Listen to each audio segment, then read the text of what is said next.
कहा जाउची आसुची नुआ बीजेडी एथिरे अछि कोन विरोधी दल जेतेबेले शक्तिशाली हुए सेतेबेले गणतंत्र शक्तिशाली हुए बोली कहा जाउची।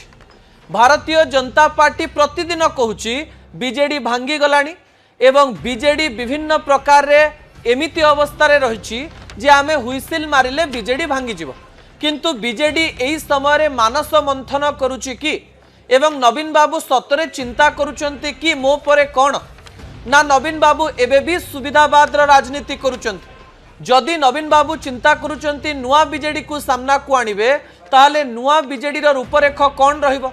सतरे नवीन बाबू नुआ बीजेडी तैयारी करबा पई सबु प्रकार रणनीति दिल्ली रु प्रस्तुत करी आसीचंती कि कारण दिल्ली रु फेरु फेरु नवीन बाबू एमिति एक बैठक डाकिचंती जो बैठक प्राय 1 घंटा पूर्व शेष होइछि।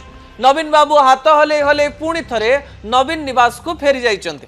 हारी थिबा नेतांकु नवीन डाकिले काहीकि दिल्ली रु फेरिबा परे जेतेबेले बिजू जनता दल को नहीं बहुत चर्चा होउछि। नवीन बाबू जेतेबेले अहरह खबर रे रहुचंती एवं विभिन्न प्रकार से रणनीति प्रस्तुत करूचंती बोली कहा जाउछि। तांको दलर हारिथिबा सांसद आसी प्रतिक्रिया दउचंती जे सुजाता कार्तिकेयन खूब शीघ्र बिजू जनता दल को फेरुचंती।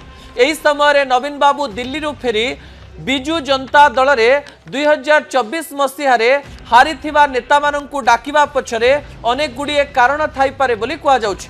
रविवार दिन नवीन बाबू दिल्ली रु फेरिले एवं दिल्ली रु फेरिबा परे निर्देश देले जे जो माने 2024 निर्वाचन रे हारि जाइचंती सेमानंकु शंख भवन को डका जाओ एवं आजिर तारीख को धार्य करागला एवं आज मीटिंग आरंभ होला।